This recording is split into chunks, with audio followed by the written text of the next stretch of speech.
Listen, Chloe, I really like your friend. And yung tao na na-meet mo sa Boracay, it's a different person. Don't worry kasi hindi malalaman ni Angela yung nangyari sa atin. What happens in Boracay stays in Boracay. I also kind of wanna thank you for helping me with the client kanina. Wala eh. No, sa akin sobrang big deal, no? Thank you talaga.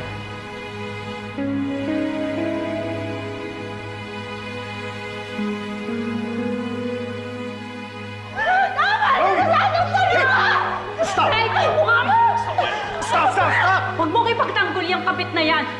Hindi siya kabit! Kabit yan inagaw niya ang asawa ko! Hindi siya kabit dahil... Hindi siya kabit dahil girlfriend ko siya! You even tried to make me look innocent. Bigla akong nasabing girlfriend kita para tumigil na siya. Tumigil ka! Oy! Akala siguro ng Jerome na yun, mamamatay ako pag nawala siya sa buhay ko. Hindi lang ako masaya para sa'yo. I'm proud of you. Natauhan ka na. To my new life, my future love, and will not take me for granted. Please don't reject me. Can we pretend na we're still in Boracay? Just for tonight, please. But let's make it better.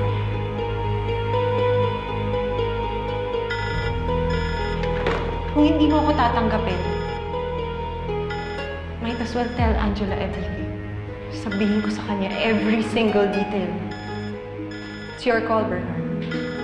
Bakit ba kasi hindi mo masabi sa kanya na ako yun? Na may nangyari sa atin sa Boracay at naulit lang yun? Tumigil ka na.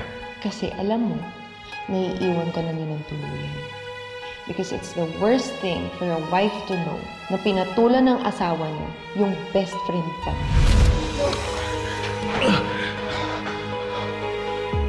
Hindi si Chloe. Hindi yung kaibigan ko. Gusto kong aminin, maniwala ka.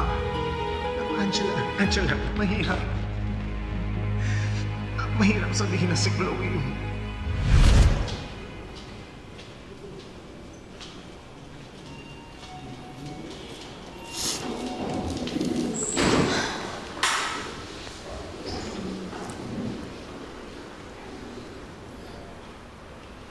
Tanga mo kasi. Proud pa naman ako sa'yo. Kasi nakita ko na pinapasaya mo si Angela. Hindi lang naman ikaw yung may kasalanan. Pati si Chloe. Grabe naman kasi yung ginawa niyo kay Angela eh.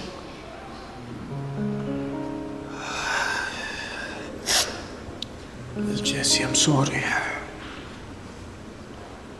Gusto ko naman magkaayos kami ni Angela eh. Pero parang ayaw na niya talaga. Kung ako nga galit na galit sa inyo eh. Si Angela pa kaya? Mahal mo asawa mo, di ba?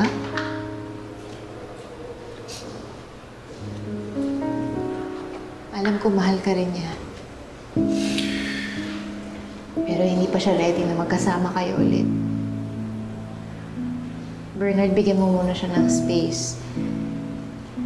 Kung sasabihin niya sa'yo na layuan mo muna siya, sana respetuhin mo yun. Ano sinasabi mo? Jessie, ano sinasabi mo? Sumuko na lang ako, ganun? Hindi ka sasuko. Magbibigay ka. Magkaiba yun. Sir, papunta na daw po si Doc with the result and pwede niyo na daw pong samahan si Mrs. sa loob na room. Sige. Bernard. Sundin mo na muna yung gusto ni Angela. Salamat.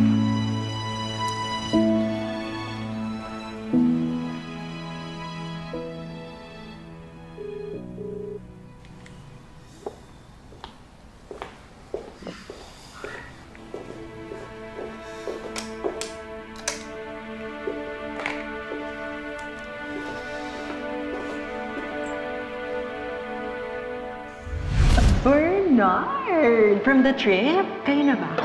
Uy, hindi pa. Pero may chance. Kunyari ka pa! Kaya pala. Diba? Angela, sorry talaga kanina. Alam mo, I really thought you were going crazy na. Kasi sobrang napaparanoid ka talaga dun kay Elton. But it turns out you were right the whole time.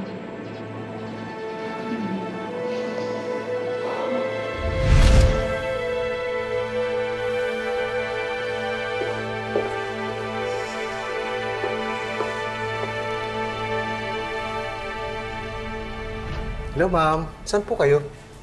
Pupuntahan ko yung pamangkin ko, si Chloe Ezekiel. Sige po, ma'am. Wait lang po. Patawagan ko lang po. No need, nang mamadali ako. Ma'am!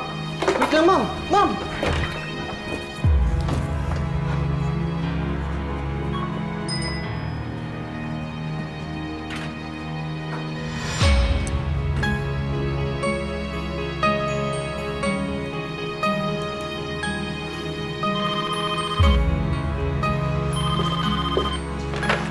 Hello?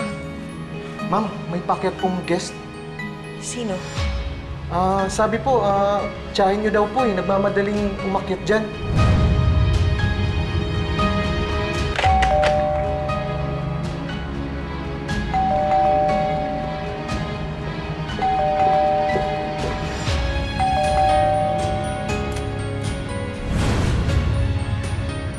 Tita, don't you call me tita? Papatayin mo pang apo ko sa ginawa mo?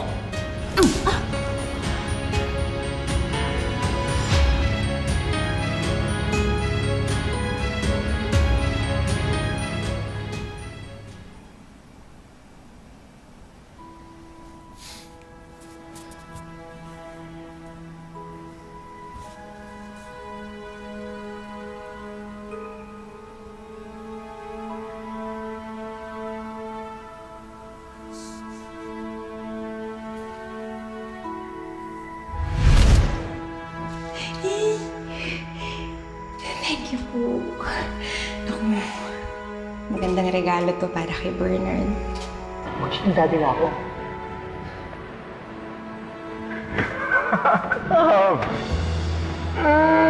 Si baby, kamusta? In 7 months' time, makikita ka na namin ang mami mo. Excited ako makita ka.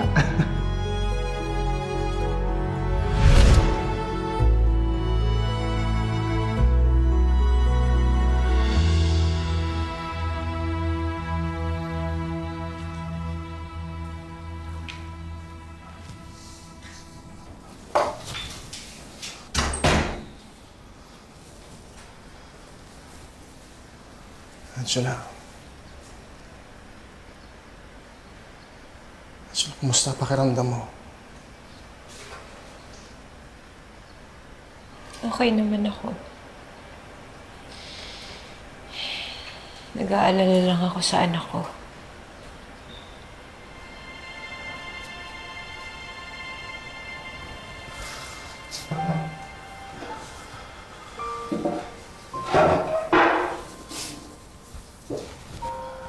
Angela, huwag sana tayo mawala ng pag-asa.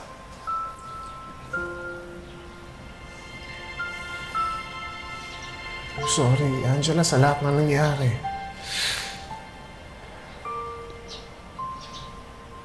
Naiintindihan ko naman kung hindi mawawala yung galit mo sa akin. Kung ano man yung maging desisyon mo, tatanggapin ko.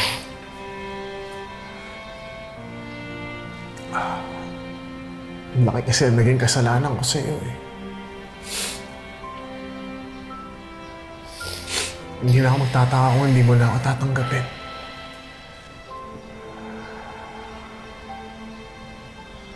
Ang gusto ko lang naman kasi mabuo yung pamilya natin, yun lang.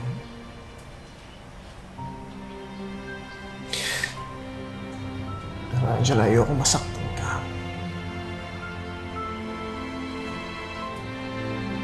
Sana lang, Angela, huwag mo ilayo sa akin yung magiging anak natin.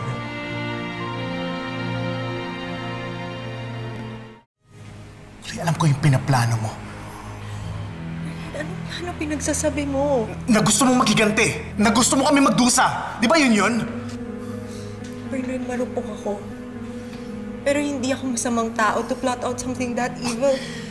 Bernard, alam kong pwedeng may madamay na inosenteng bata. Hindi ako ganun tao. Lahat ng yan salita lang yan eh. I'm not a monster. Nagkataon lang na na-inlove ako sa maling lalaki. Malambot pa rin ang puso ko para sa'yo, Bernard. And I'll never do anything to hurt you. Hindi kagaya ni Angela. Nagmamatigas pa rin siya sa'yo, di ba? To think may anak kayo. Bernard, kung tayo ba magkaanak, would you consider being with us?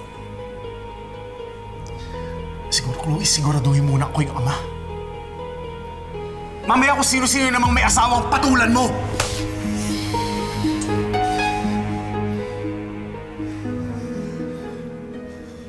Ma, gusto ko na pong umuwi at magpahinga. Anak.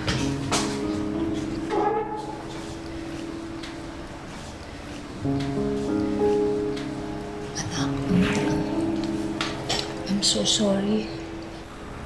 I'm sorry for causing you stress.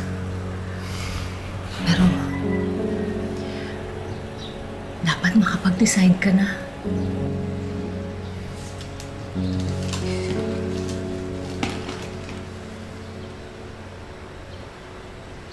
Anak, alam kong magastos ang annulment, pero don't worry. Sagot ko lahat ng gastusin. Just please, this time, choose yourself.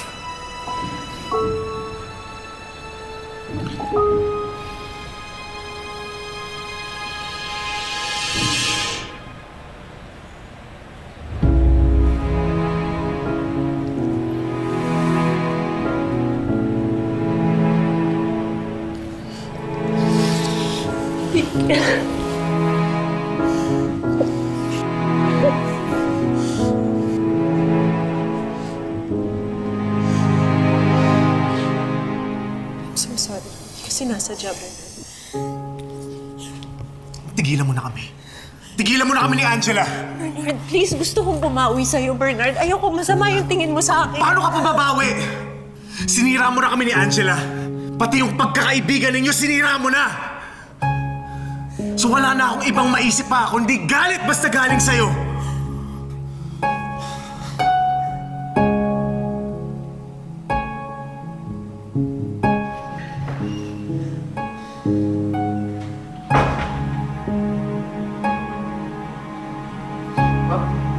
Ma'am!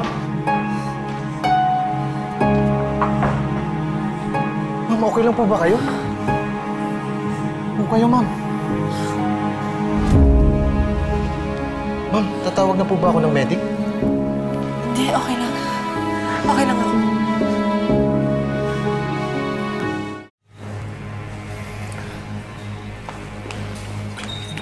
Ano na naman bang kalokohan to?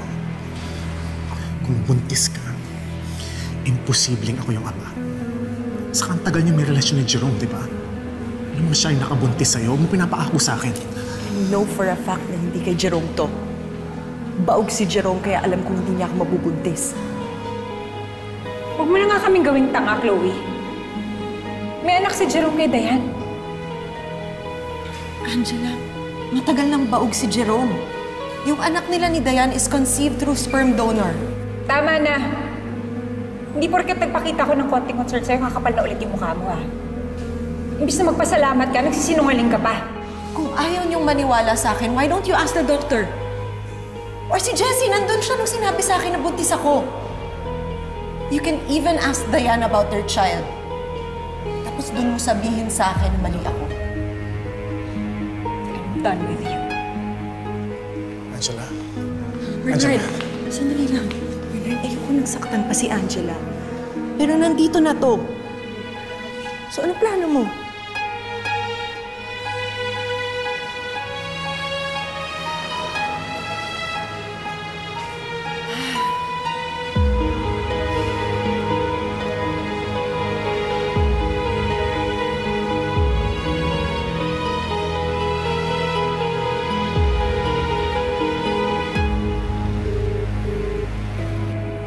Hindi ko alam kung anong iisipin ko sa mga pinagsasabi mo.